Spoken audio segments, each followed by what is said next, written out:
Та subscribe дарж сувга захиалаарай.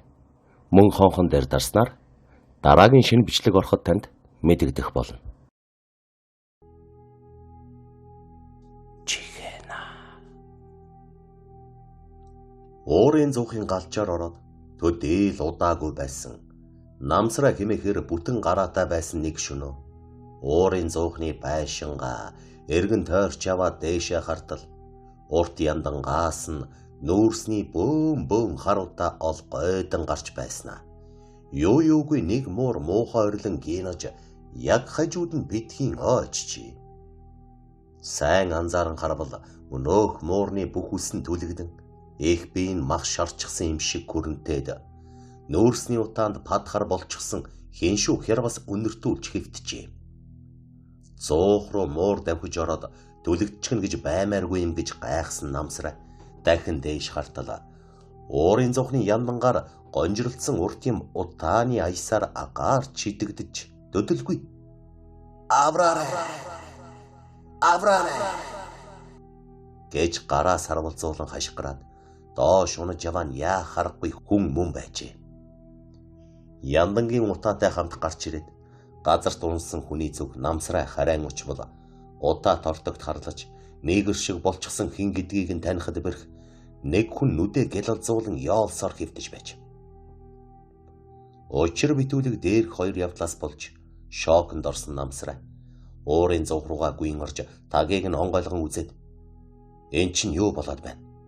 Муур хүн хоёр яагаад ч багтахгүй.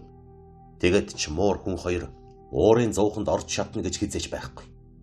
Үгүй тэгэд яндангаар гарч ирдгэн сони юм. Яндан дотор хүн багтахгүй дээ. Гэх бодод зогсноо. Нэгийг санав бололтой буцсан гарч төрөөчи яндангаар гарч унсан хүний байсан газар очивол мөнөө хүн байхгүй болчихсон байжээ. Тэр мэл гайхаж муурунсан газарт очивол мөн л алга байж.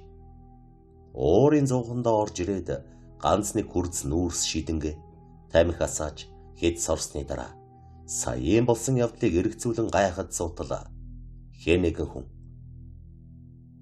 хайлавхоо тамхигооч гэж дуугарснаа хажуугаас нь түлэгдсэн падхар болсон гарын хуруу орж ирээд тамхиг нь авчихж. Намсраа цочин балмагдаж эргэн тойрны анзааран харвал юу ч байсангүй. Харин хувцсны өрөөнөөс тамхины мушгирсан утаа дэгдэж байв. Тэш гүйн очоод хартал хинч байсангүй. Гагцхүү сандлын дээхнээс тамхины утаа яг л хүн тамхи сороод утааг нь гаргаж байгаа юм шиг суунаглаж байсан ажээ. Энэ үед залуугийн толгойд арай энэ уурын зуухны байшин чинь хээ үзэгдэлтэй юм биш байгаа гэсэн бодол зурсхийн орж хувцсны өрөөнөөс гарахыг завдтал ардна. За шинхэн галч бас аимхай. Өнөө шөнжин айж бэмбэгнэж байгаад галлалгүй хонож сумын төмийг тэр чигэн битгээ хоточхорээд гэхтүү хатжи. Дуугарсан зүг рүү эргэн гарвал нөгөө дөрүүчийн яндангаар унсан хөөд ортог хэншүү хэрвас болсон муур хүн хоёр сандал дээр сууж байсан байна. Тэр хүний инээж байгаа уурлаж байгаа эсэх нь мэдэгдсэнгүй. Уурын зуухны хамгаал хөөд ортгийг биедээ шингээчихсэн юм шиг хавхар болсон тул нүүр царайны ховирлыг мэдхэд төвөгтэй байсан гэж. Харин муур нь орооны үедээ муурнууд дотор арзай муухай дуугардаг шиг хягтнан гинж байв. Тэдний байр байдал нэг л хоосон юм шиг эл хөл оргилж байж. Намсраа зүрх амаараа гарах шахан айсан тул тэр чигээрээ гарч гүйсээр гэртээ ирэн ээрч дүгдэрсээр болсон явдлыг гэрийнхэндээ дуулгаад муужран унжээ. Харин гэрийнхэн нь маргааш нь нөгөө ээлжийн галчтай уулзаж хэрэг явдлыг тодруултал. Үгүй мөн сони юм.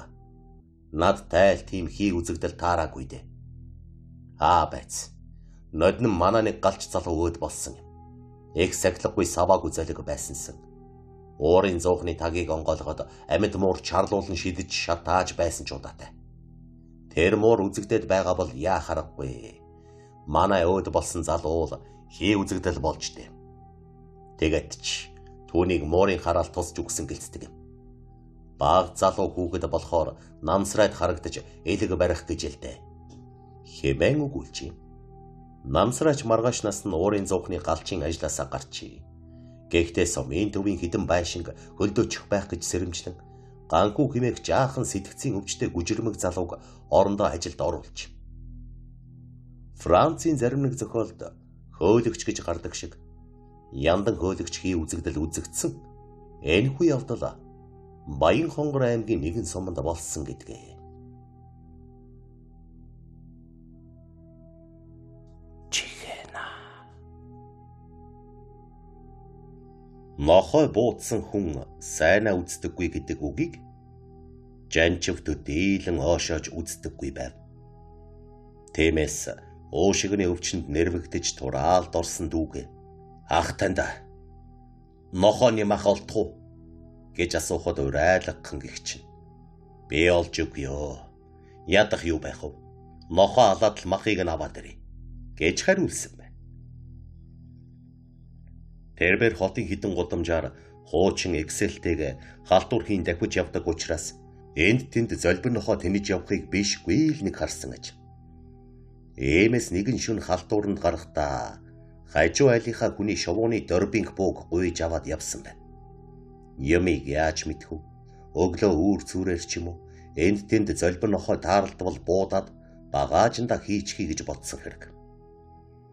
Гэтэл халтууранд гараад төдий удаагүй байхад нь буюу Марс худалдааны төвийн урдаас нэг хүн авч Дэнжимингийн зах орчин буулгачаад уруудаж явах үед нь судалт төвийн хавцаа орших гэр хорооллын гудамнаас том хар нохой гинэтхэн дүүлэн гарч иржээ. Нохой харсан жанчивч хажуухан талд нь ирж тоормсоо гიშгсэн байна. Тэгээд ямар ч ажиг сэжиггүй замын хажууханд газар шинжлэн шогшиж явсан тэрхүү том хар нохойг буудгаар машинаасаа гарч дорбинко мөрлөн өвдөг дээрээ суугаад айжуухан гохой дарвал хар нохой цочсон юм шиг огол үсрэн зайлснаа гаслан гин сар тэрүүхэн тэндэ оочод өгч. Үүнийг харсан жанчив олон зүйл бодсонгүй. Нохороо гүйх шахуу хурч очмогцсон. Магнат нь тулган ахиж нэг гохоо дарчгаад сугавчилж ирсэн шуудандаа хийгээд өргөн авчран машиныхаа багаж руу хийчгээд давхин отжээ.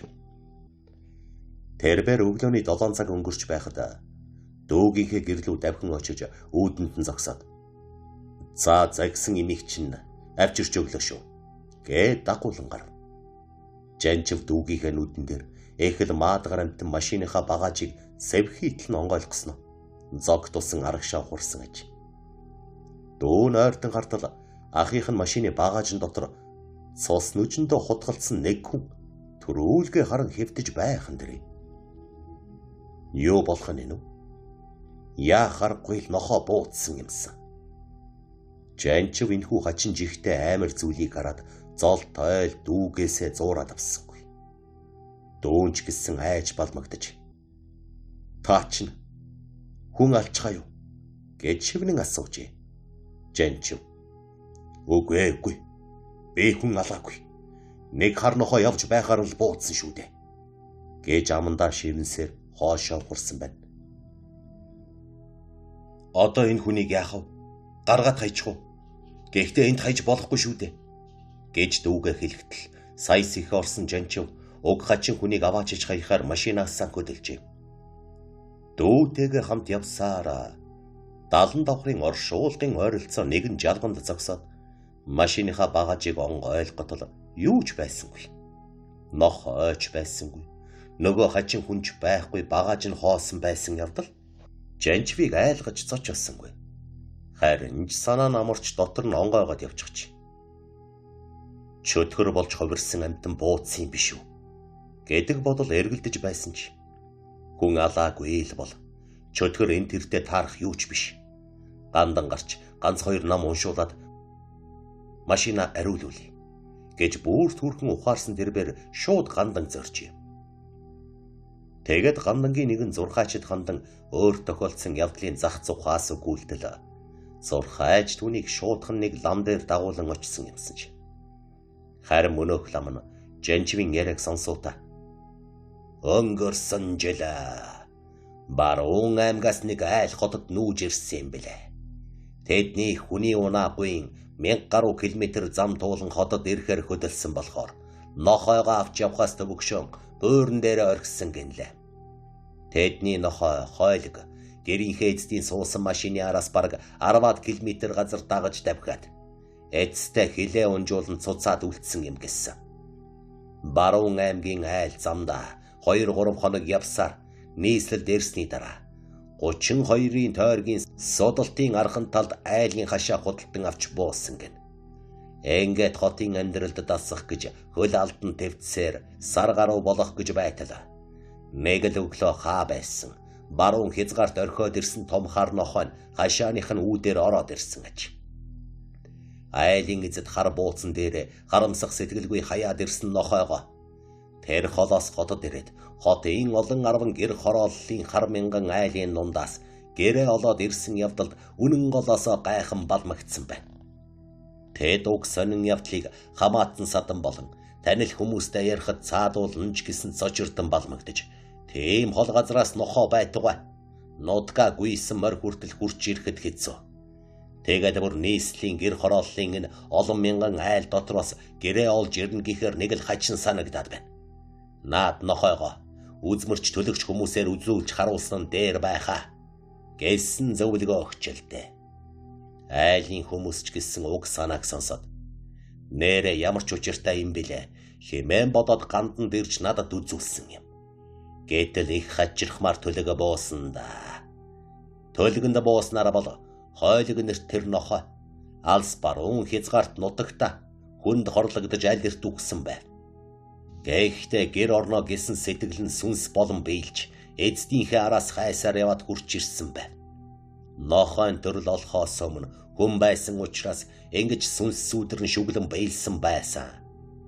Нохойн тухай миний хэлсэн үгийг сонсоод гэрийн эзэд их айж балмагда. Хэрвээ энэ нохой сүнс болсон юм бол бушуухан тонилгож өгөөч. Манайханд муу зүйл хийх юм биш байгаа гихтэн би. Дахин төлөгөд авахад нохойн сүнс аянда цаг нь ирэхээр төрлөө олно. Тэр болтол зөнгөөр нь байлгаж байхад болно гэж гарсан. Үүнийг сонсоод гэрийн эзэд яваад өгсөн юм да. Хэд хоногийн дараа ирээд үнэхээр хойлог юу ч хайж өгсөн идэхгүй, тооч шинжлэхгүй байна. Таны төлөг мэргэн хэлжээ. Хэрвээ тэр сүнс биш байсан бол угаадас долоож яс мэрхэн тодорхой шүү дээ. Тэгээд шүн болгон хашаан дээгүр харайн гарч хотын гудамжаар тэнэж яваад өглөө ирдэг болсон гэж байв. Тэрнээс хойш тагжиг байснаа дахин хэд хоногийн дараа гэрийн эзэн над дээр ирээд өнөө өглөө манай хашааны хаалгаар зүсүүл таних өндөр шар залуу орж ирлээ. Түүнээс яах гэж яваа юм? Гэнтэй уулзах вэ гэж асуухад ямар ч үг дууралгүй таг дуугүй явсаар нохооны үрлөв чиглэж очсон. Газарт ганцхан хөрвөө. Хойлог болон хувраад агшин зуурын дотор зам харан алга боллоо гэж хэлсэн. Би гэрийн эзний үгийг сонсоод даруй төлөг тавьж үзтэл нохой зуурдад гацаж бэлсэн сүнсээ орхиж сансрын зам дах төрлөө нэгэнт олсон болох нь тодорхой болсон. Тиймээс би хойлог нэртэй тэр хар нохой та хоёр урд насны ёроолоор энэ төрөлдөө учирч нэгэн цагт зангидсан тангаргийн үеэр нэгэндээ тус болох учиртай тухай төлгөнд буусан нь ингэж батлагдлаа. Айлч төрөлдөө юм бэ та хоёр тангараг тавьсан сайхан андууд явсан бололтой юм. Дараа нэгэн цагт эцэг үрийн барилдлагаар нэгэнтэй уулзраад дахин таарахгүй юм билээ. Тиймээс та айж сэжиглэх юмгүй. Ажлаа тайван хий. Болох ёстой юм болоод өнгөрсөн гэж бодож яв. Гэд явуулсан да. Гэж альцсан байна. Ийм нэгэн хачирхалтай бөгөөд аимшигт айж гэмээр явдал бидний амьдран ахуй энэ цагт тун саяхан болж өнгөрснийг гандангийн үзмэрч төлөгчд шивэр авир хийж байгааг ийхүү та бүхэнд хүргэлээ. Чихэна. Бэлэгт хадлангаа хатчгаад буцаж явах замда өдхөн өвсөн дундаас дөрвөн дуугын дээшээ хараад унчихсан хүүхдийн тоглоомын хөөхөн жижиг улаан машин олжээ. Гарын алган дээр л багтах хэмжээтэй уг машины тод улаан өнгө хуртай зуны хар ногоон өвсөн дунд өнгө зохилтон гүзээлзгэн жимсч гимээр гоёмсог харагдаж байж. Бэлэгт мөнөөх машиныг алган дээрээ тавин дугуйг нь хөдөлгөн эргүүлдэж үзээд "Үүнийг аж хүүдээ аваачаад өгчихвөл ай тайхан тоглоом болох юм биш үү? Өвөн дэлгүүрээс худалдаж авлаа гээд л худлаа хэлчихнэ. Бүрчүнтэй болоод явчихна" гэж бодон өвөртөлж орхичээ. Гэвч халдсангийн давааг их өндөр уулыг уруудж явахдаа гинэт. Хөдөө хээрээс олсон хөөсрийн машин хожим хүүд маань ямар ч өвчин эмгэг учруулах юм бэл. Ерөөсөө үнийг авдаг буруу байх. Буцаагаад хайчих юм гэсэн мухар сүсгийн бодолд автаж нөгөө улаан машиныг өврөөсөө гаргаж шидэж орхисон байна. Тэрбээр цааш яван нутгийн нэг айлд бууж тогооны нэрмэл хүлээх зуура хээрээс олоод хайсан хүүхдийн тоглоом машиныг хэдий мартаж орхисон байж. Гэтэл үүнээс хойш 3 хоногийн дараа халдсангийн даваа руу урууддаг замд жуулчдын автобус онхолдож аимшигтай осол гарчээ гэсэн мэдээ хавар нэг шууган тархан дээр. Жолооч нь газар дээр нас барсан байна.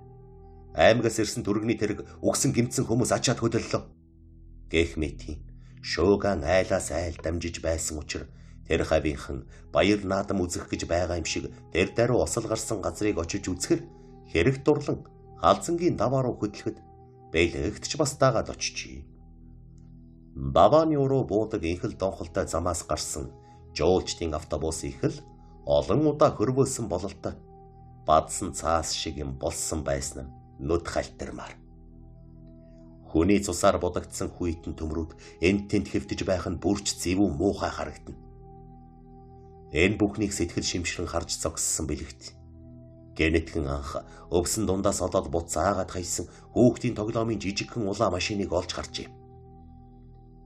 Жуулчдын автобус замаасаа халтарч гарсан газрын яг хажууханд жижигхэн улаан машин 4 дугуйн дээшээ гарчсан хэвдэж байхыг олж харсан манер. Яагаад ч юм бэ? Бондос хийгээд зочсон аж. Төөнийг өврөөсөө гаргаж шитгэл энхүү 4 дугуйн дээшээ хараад унсан бололт. Арай энэ тоглоом машинаас болж энхүү аимшигтай осол гарсан юм биш биз? Гэсэн хачин бодолд автсан бэлэгт явган сууж нөгөө машиныг хиндэж мэдэгдэлгүй авч өвөртлөөд гэрлүүгээ явжээ. Тэдний гэрийн яг хажууханд баруун хойд зүг рүү явдаг гол тэнхлэг зам болох дархан эрдэнтийн зам өнгөрдөг юмсан ч. Энэ замын хажуугаар явж байхдаа бэлэгт үнэхээр энэ тоглоом машинаас болж авар осол гарсан юм биш байгаа. Хэрвээ тийм бол баларсан хэрэг болсон байх шүү. Ямар ч байсан туршиж үзье гэж бодож байснаа нөгөө улаан машиныг өврөөсөө гарган баруун хойшоо явдаг машин замын хажуухан талд зориуд 4 дугуйг нь дээш харуулan тавиад орхижээ. Үүнээс хойш нэг хонол юу ч болсонгүй. 2 хонолоо бас л ямар нэг авар осол гарсангүй. Тиймээс бэлэгт ямар ч байсан халдсангийн даваанд гардаг осолтой энэ жижигхэн тоглоом машин ямар ч холбогдолгүй юм шиг байна. Би арай зөнөөгүй байхад шал дэмий бодож байх юм гэсэн шүү юм бодож байтал 3 дахь өдрийнх нь өглөө хар эрт үүрээр шахуу хажуу айлынх нь банд бөөн дуушуу болсоор давхад иржээ. Төөнийг төв замын цаана байсан үхрээ хураах гэд очтол засмал дээр амар осол гарчихж. Хэмээн хэлэхэд бэлэгт санд минь хувцас өмсөн ухас хийсэн ажээ. Засмал зам тэднийхээс 1 км хүрэхгүй зайтай учраас дээр дороо зайдан морьтой давхиж хөрвөл чиргүүлтэй том зээл 130 машин жижигт хэрэгтэй мөргөлдсөн бололтой ачааны машин нь зам дээр хөндлөлтөө зогсчихсон. Харин жижиг тэрэг нь замаасаа шидэгдэж нилээн хэд хөрбөөгөө 4 дугуйн яг дээшээ хараад оожчихсан байв. Нас барсан болон гэмтсэн хүмүүсийг харах аргагүй нүд халтармаар байсан учраас цус үнэртсэн тэр газарт бэлэгт удаан саацсангүй. Гэхдээ осол гарсан газрын хажуухан талд 4 дугуйн дээшээ харан хэвтэж буй нөгөө тоглоомын жаахан машиныг сэм өвөртлөөд гэрлүүгээ буцжээ. Төөний толгойд Энэ машинаас болж аваар осол гардаг байх нэ гэдэг нөгөө хачин бодол бүр хүчтэй эргэлдэж байсан нь хачин. Тэрбэр гэртээ ирсэн хойноо нөгөө тоглоом машиныг алган дээрээ гаргаж тавиад эргүүлж тойруулан харж суужээ. Харин түүнийг ингэж суухыг харсан эхнэр нь "Чи чинь жаахан хүүхэд шиг тоглоом машинаар эрхэлж байдаг болоо юу?" гэж асуухад "Энийг хачин тоглоом шиг санагдаад байгаа юм.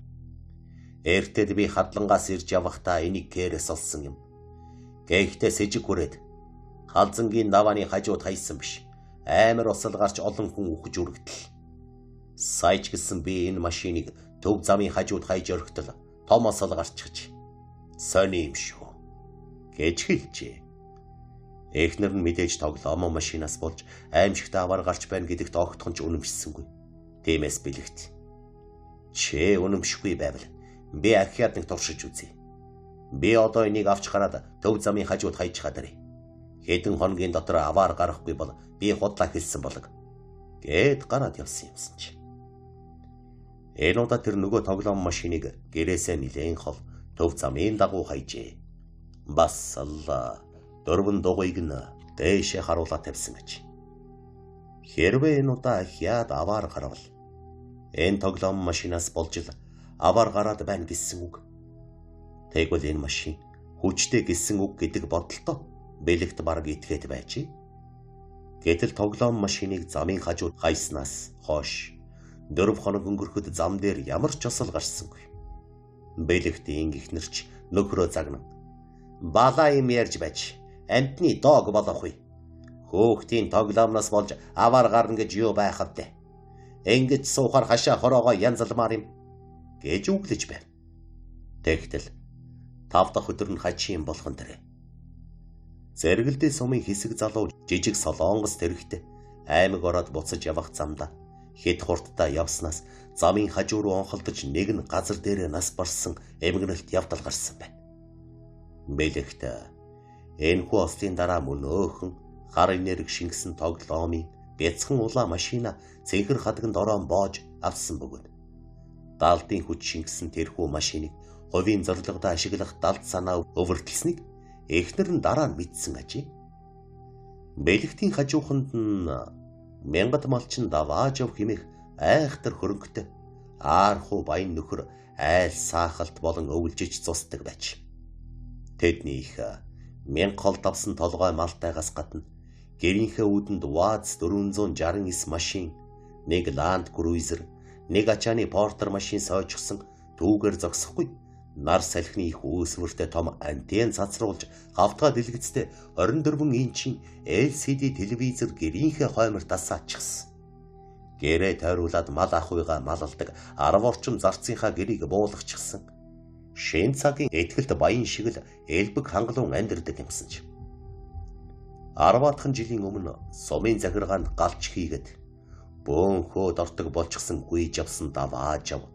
Өмч ховчлаас хойш ийхүү гинэт баяжиж хөлжин тариа ногоо хүртэл тариад танигдахын аргагүй ховирсан явдал ата хорслон хөдөлж явдаг хүн ганц бэлэгтээр тогтохгүй энэ нутагт өчнөө байв.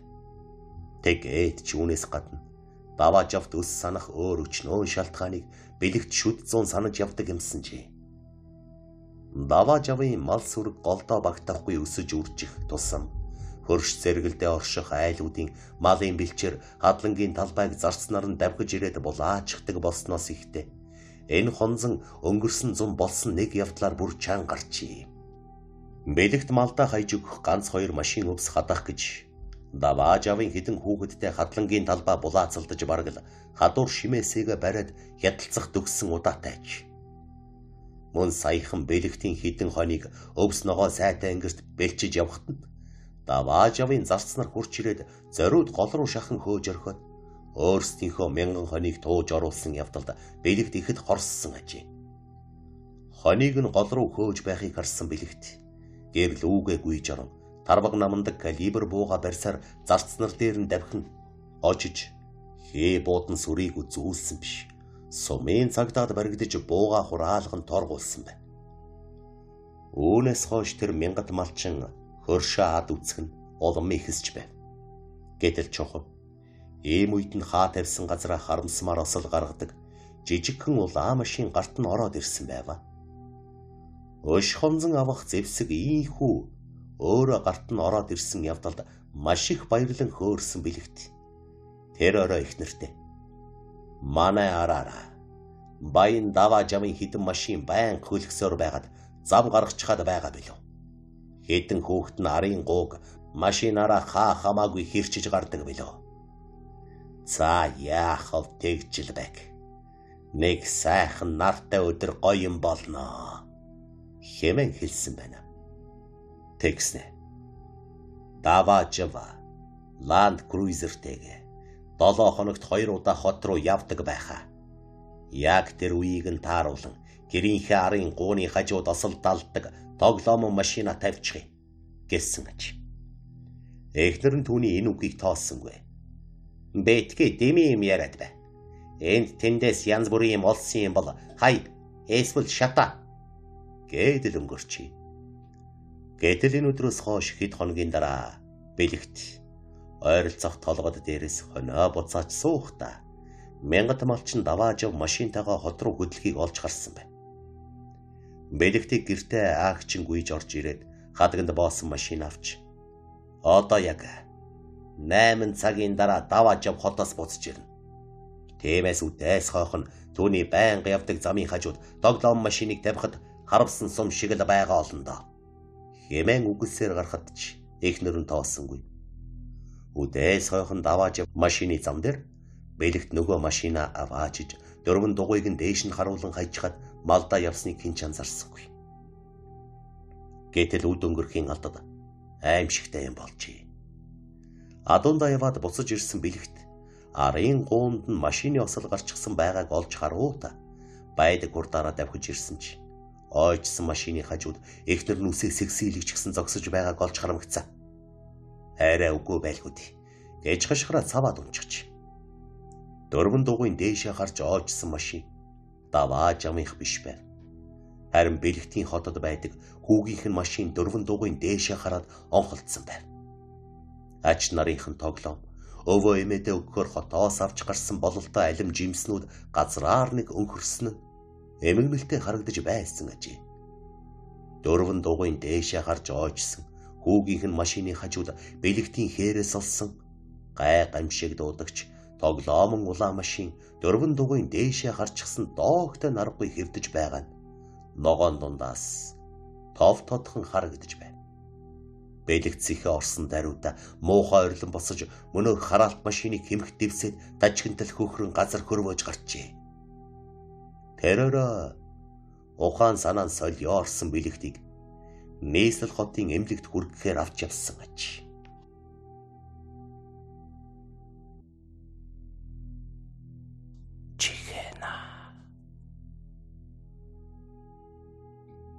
Дархан Улаанбаатарын чиглэлийн нарийнхан хар замд Моёрын хүч шингэсэн гэдэг яриа гарсаар удаж байгаа билээ.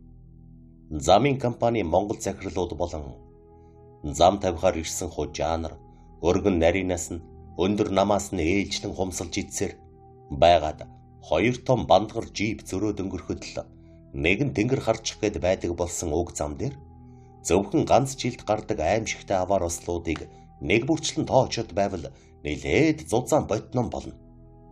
Ер нь ч дархан сэлэнгийн засмал замыг чөтгөрийн гүйдэлтэй гэдэг яриа ард иргэдийн дунд тарах болсоор нэлээд олон жилийн нүүр үзэж буй билээ. Мөн яагаад чөтгөр шулмастай болсон тухай янз бүрийн хувилбар яриа байдаг билээ. Уг зам дээр гардаг осолд энгийн хүмүүс ихэвчлэн 5-6 уула заримдаа 10-20-ороо өртдөг нь ийм сэтгэгдэл ард олны дунд бий болоход нөлөөсөн нь дамжиггүй. Гэхдээ нэлээд урт үргэлжилдэг замын яг хаах нь хамгийн их осол гараад байгааг ард иргэд өөрсдийнхөө үзмжээр тогтоохыг оролдсон байгаа юм. Монголын хойд тэнглэгийн босоо чиглэлийн цорын ганц засмал болох уг замын тухайд хүмүүс нутаг нутгийнхаа онцлогоор сайн муу шинжийг нь элт дөв ийлхэн ярьдаг боловч тэдний дундаас гарт цаагүй үнэн байж мэдэх онцгой сонин шинж тэмдэгтэй газрууд бас бий. Тухайлбал Төв аймгийн Баян Чандман сумын нутаг дахь Суурингийн баруун талаас хар хошуу хүрэх 15 км замд шүглсэн мууёрын хүчний тухай нутгийнхан юу гэж ярьдгийг сонирх юм. Жинхэнэ мууёрын хүч шингэсэн газар гэж үздэг хүмүүс зөвхөн баян чандманаар тогтохгүй байдаг ажээ. Уг замын ойролцоо нутгалдаг жамц хэмээх хүний ярьснаар бол тэр өөхөн хоорондох газарт сардаад ор хаяж 10 орчим автын аваар гардаг 20-30 хүн амьдсдэж зарим нь дахир дутуу болдог юм байх. Тэр байр энэ их л учиртай газар да. Энэ газрын тухай мэдэхгүй хүмүүс энэ хаваар өнгөрөхдөө маш их сонор сэрэмжтэй явахгүй бол болохгүй. Нутгийн улсууд бол тэр хавийн замаар явах хэрэг гарвал хажуу талын шорон замаар явчихдаг юм шүү дээ. Хэмээн яриага эхэлсэн бил. 1945-аас 1956 оны хооронд Монгол улсын хойд хил рүү чиглэсэн төв засмал замыг Дэлхийн 2 дугаар дайны үеэр сайн дураараа Германд буужигэн олзлогдсны улмаас Власовчууд гэж нэрлэгдсэн 505 дугаар ангийн Орос хоригдлууд барьж байгуулсныг гэдүүгээ тун цөөхөн хүн мэднэ. Тэдгээр олзлогдохстын нэг болох Зөвлөлт холбоот улсын Баатар мэргэн бууч Хошууч Гаврилов Төв аймгийн Жаргалант Угтаал цайдам сумын нутаг дах Хүлээ хаан ууланд бүгж хожимо. Хүлээ хааны хүрэн сахалт хэмээн алдаршсан талаар хэвлэл мэдээллийн хэрэгслэр олонтой гарч байсныг уншсан хүмүүс мэдэж байгаа биз. Тэгвэл тэдгээр хоригдлуудыг Баян чандман сумын баруун талд засмал зам тавьж байх үед нэгэн эвгүй эмгэнэлтэй үйл явдал гарсан юмсан ч. Хөөрхий Орос хоригдлуудын хоол хүнсний хангамж маш муу. Өдөрт ердөөл ганц зүсэм хар талах оройд нэг шанах шар будааны шөлнөөс өөр юу ч өгдөггүй байж. Хүнд хүчээр ажил хийхийн хажуугаар хоолунд муутай хоригдлуудын холоод гэдэс хэрхэн хонхолцож өдөр болгон шахуул нэг хоригдл тураалын шалтгаанаар амнасаа алдаж байсныг бичих нь бараг илүү зүйл байх. Нэг өдөр хар хошууны хажууханд засмал тавьж байсан 20 Орос хоригдл ойролцоохон бэлчиж байсан гүрсэд хэмээх өвгөний хонноос хоёрыг хулгайлан шараад идчихжээ. Гэхдээ тэд монголчууд шиг гэз дотрыг нь чанаж идэлгүй бааста хэмээн голоод тавьж байсан замынхаа ойролцоо хайсан учраас ердөөл маргааш нь баригдсан байгаа юм. Гүрсэд өвгөн дэдгэр хоригдлуудыг харгалзсан байсан Орос цэргийн генерал дээр тавьж ороод танай цэргүүд чинь манай хоныг бэлчиж явхад хоёрыг нь хулгайлж аваад идчихсэн байна. Гэхдээ би хоньныхоо төлбөрийг нэхэхгүй. Яах вэ буйнаараа болог. Хүний газар хүнд хүчээр ажил хийж байгаа хүмүүс өлсөөд л идэ биз. Харин ахиад ийм явдал бидхий гаргаарай гэж та цэргүүдтэй хэлээд өгөөрэй.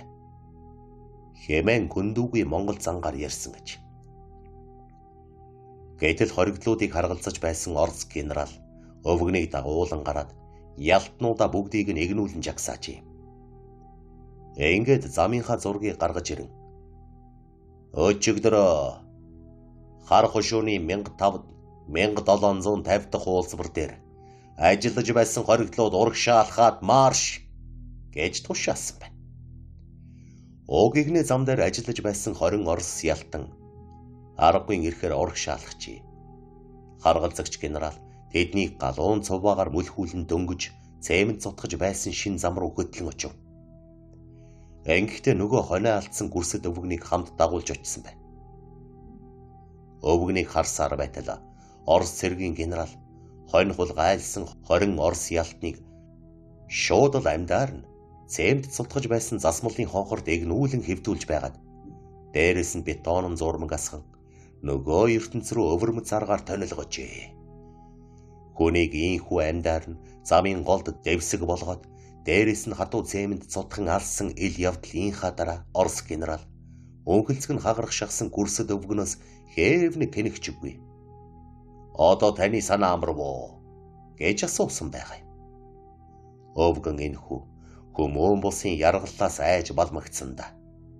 Би энэ ялтнуудад ахиад 2 хонч зүгээр өгч болох л байсан шүү дээ. Гэж хэлээд л үг дуугүй мордоод явчихсан гэж. Гэтэл энэ явдлаас хойш 3 хоногийн дараа Яг тэдгээр хоригдлуудыг амьдаар нь булсан газар, цэм ташиж явсан судхуурын машин, харгалзагч нарыг ачиж явсан машинтай санамсаргүй мөргөлдөж, 15 хүн газар дээрээ амнасаа алдаж, 20 хүн бэртэж гэмтсэн аимшигтай осол гарчээ. Ослын үеэр тэхий голоороо тас хэрч үүлсэн 2-3 хүн байсан гэхээр нүд халтрэм зүйл болсон нь ойлгомжтой. Түүнээс хойш хар хушууны тэр хавар шөнө болгон хүмүүс орилдох эсвэл нүцгэн шалдан янз бүрийн дүрс үзэгдэх нэг бол өрөөсөн гар хөлгүй сэрдхийм дүрс гүйж харагдах зэрэг хийв үзэгдлүүд бий болж хүмүүсийг айлган түгшээж эхэлсэн байна. Уг хачин жигтэй учир битүүлэг явдлууд 1956 оны хавраас эхлэн 1979 он хүртэл үргэлжлэн үзэгдсэн бөгөөд 1979 оны хавар тухайн үед гандан тэгчлэн хийдийг толгойлж байсан гаадан хамб, чойндон гавж зэрэг номтой лам нарыг засгийн газраас зориуд аваачиж хар хушууны хажуу ингэрийн замаар засал ном хийлгэсэн үйл явдал болжээ. Шашин бурхныг үл тоомсоролдог байсан соц нийгмийн үед нам засгаас хүртэл ийхүү лам нарыг урьж аваач ном засал хийлгэж байсан нь бододын сүм хийдийг хоморглон устгаснаас хойш 45 жилийн түүхэнд анх удаа тохиолдсон коммунист хүн бол нүдэндээ итэг мээргүй үйл явдал болсон аж. Гаадан хамба лам нартайгаа очиж ном уншснаас хойш уг засмал зам дээр элдвийн хачин үзэгдэл харагдхаа болжээ. Гэхдээ автын осол хүний амийг зэрлэгээр авсан аваарууд үргэлжлэн гарсаар байж. Өнөөж хүртэл Дархан Сэлэнг Улаанбаатарын хоорондох засмал замын дагуу бичгэн байтугай. Бод хотч дотор эвгүйцэм автын ослууд үргэлжлэн гарсаар байгааг дээр дурдсан бил. Магадгүй энэхүү босоо тэглэгийн хойд чиглэлдэх хар зам гүний аим авах болсон нь 505-ын 20 Орос хоригдлын амьдаараа цэмтлүүлэн тарчилж өгсөн сүнстэй холбоотой байж ч болох юм. Уг засмал замын дагуу ахиад арга засал хийлгэхэд буруудахгүй байх хэмээн Баян чанбан сумынхан ярьсаар байгаа нь тэнд гарсан аваар услыг харсан хүнд ч бай нэгийг бодогдуулж хоёрыг сануулдаг билээ.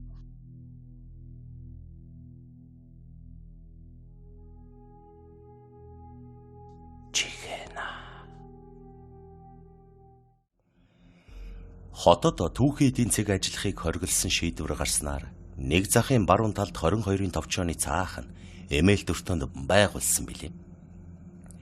Гэвч BBS-д авч баруун аймгаас ирж байгаа малчдын ноос ноолуур арьс ширийг төрүүлж авахар уралдсан түүхий эдийн чэнжүүд атар хүртэл өөрсдийн ажлын байраа бий болгосон саяхан.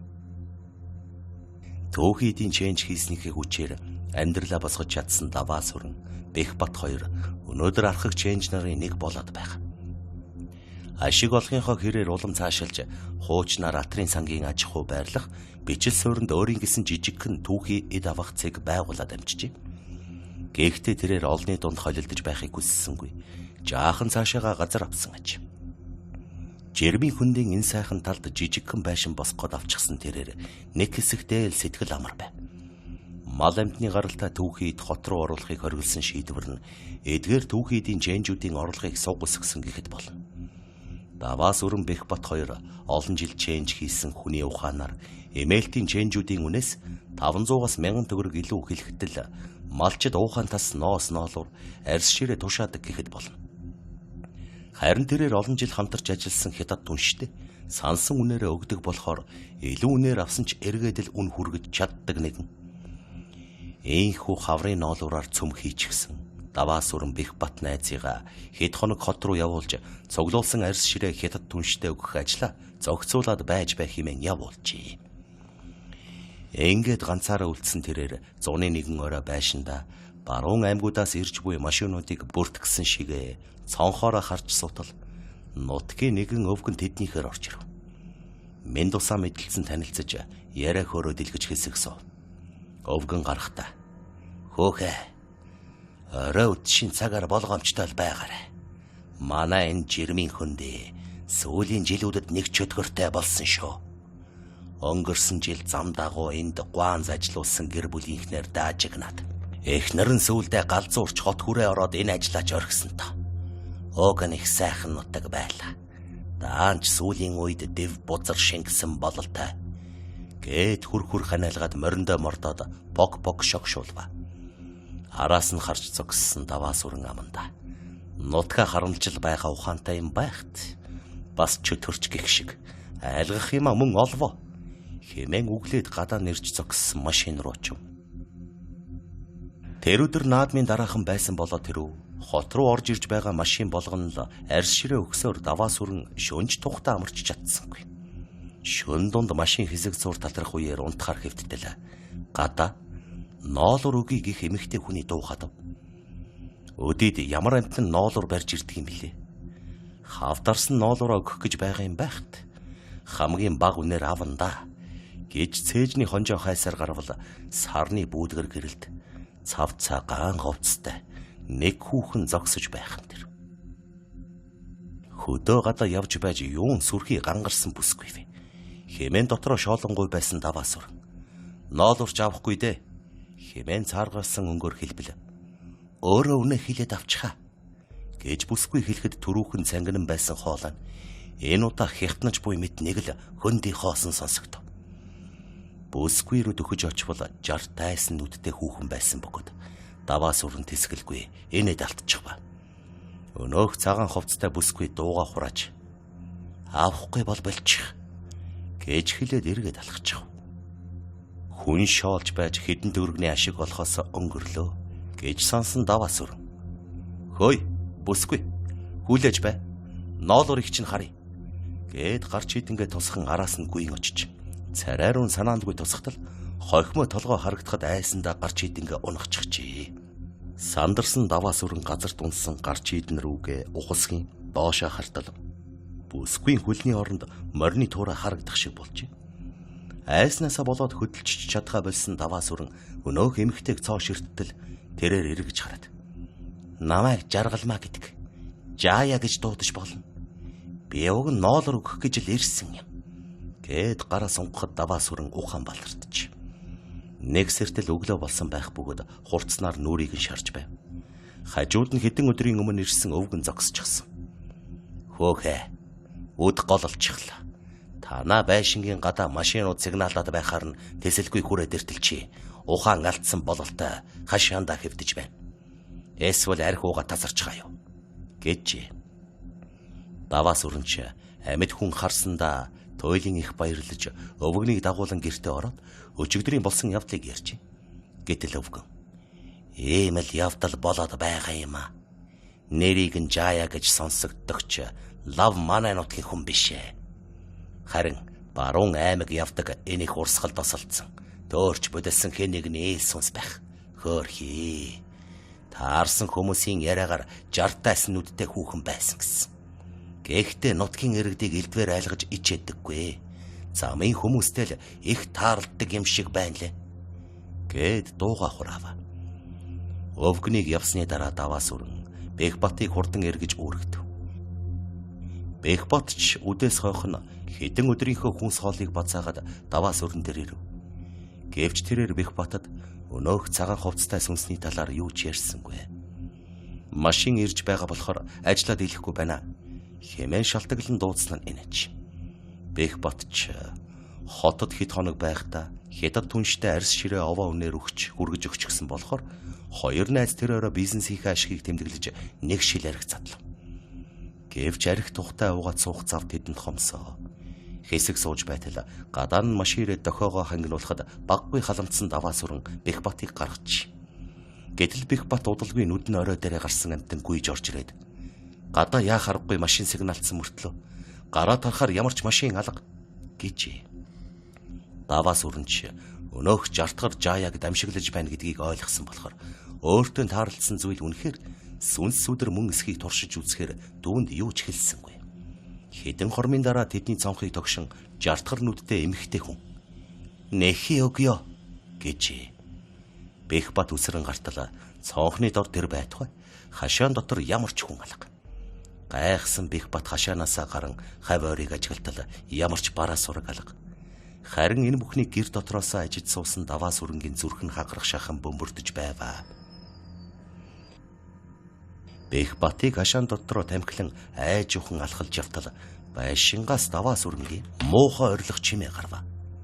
Сандарсан Бэхбат тамхиа шидчихэд гүйн орвол хаагур яаж ороод ирсэн нь бүүмэд нэлээд айлгүй байрын жартайсан эмэгтэй орж ирээд суучихсан байх нь гайхалтай. Эмэгтэй үүдний хавьд байх сандал дээр цомцоон суух бөгөөд даваа сүрэнгээс лав таван алхмын хол зайтай байхад тэрээр нүд ам нь хачин болчихсон бөмбөгөндөл жичрэн сууж байв. Харин өнөөх хүүхэн юуж болоогүй юм шиг. Арьсныхээ өгийгээд дуудаад байхад гарч ирэхгүй байхар чинь өөрөө ороод ирлээ. Гэхэд Бэхбат арьсныхий чинь тэгээд хаана байгаа юм бэ гэж асуувал бүсгүй. Мэ гэ тортой зүйл сар байхад өөдөөс нь авах гэд тонгойсон Бэхбат муухай орлоод гидэрг алхачи. Бүсгүйн гар салаа туураатай амтных шиг байсан бөгөөд түүхий дин чэнж залуус байшингаасаа уралдан гарч зогтсон байна. Харамсалтай тэд галзуугийн эмнэлгийн өвчтөн болсон сурагтай